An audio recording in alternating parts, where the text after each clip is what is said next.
Salam et gourmand, si toi aussi t'aimes bien les recettes comoriennes pendant le mois de Ramadan, cette recette est pour toi. En plus, tu peux la faire et congeler les galettes.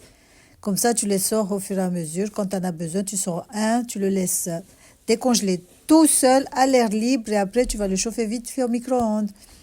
Donc, tu prends du riz. Moi, j'ai utilisé le riz basmati de Aldi. Tu vas le laver et le tremper 2 jours. Il faut changer l'eau tous les soirs. C'est très important parce que si tu laisses l'eau, le riz, il va pourrir un tout petit peu.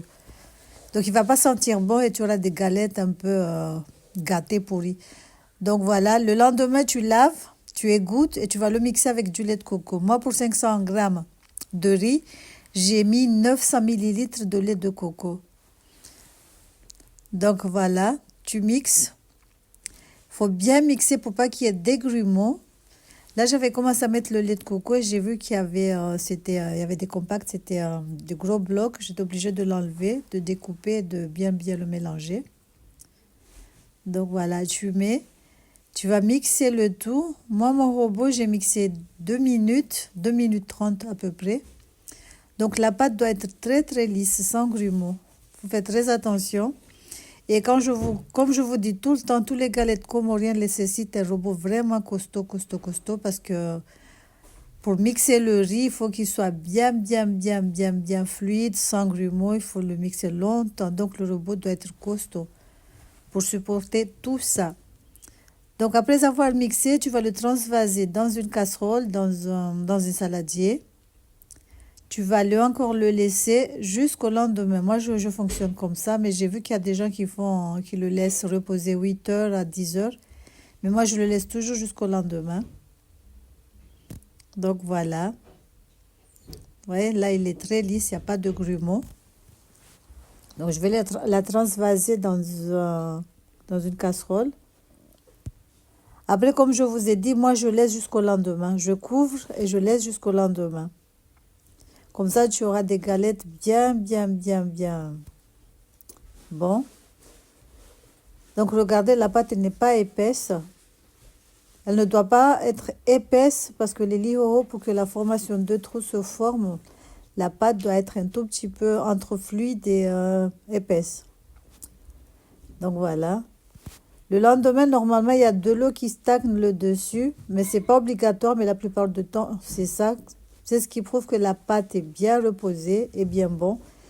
Mais bon, voilà. Après, tu vas rajouter un sachet de levure chimique parce que c'est 500 grammes. Sinon, si tu fais 1 kilo, tu mets 2 sachets de levure chimique. Comme je t'ai dit, tu doubles les ingrédients. Donc là, tu mélanges le tout. Comme j'ai rajouté la levure, on va venir mélanger le tout. Donc voilà, on va passer tout de suite à la cuisson.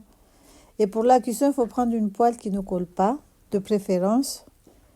Et la taille, tout dépend des poêles que moi j'en avais 2, une toute petite et une moyenne.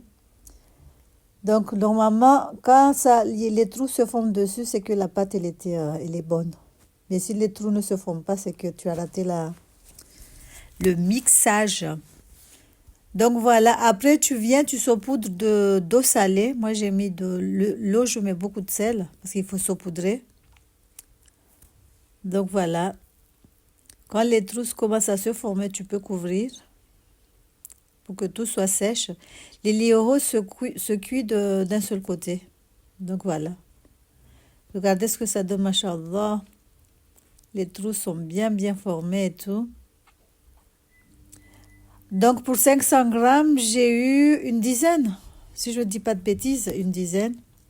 Mais comme je vous ai dit, tout dépend de la poêle que tu utilises. Voilà, ils sont bien blancs, les trous sont bien formés et ça sent bon. D'habitude, on l'accompagne souvent avec une sauce au poisson, mais tu peux l'accompagner avec la viande que tu aimes.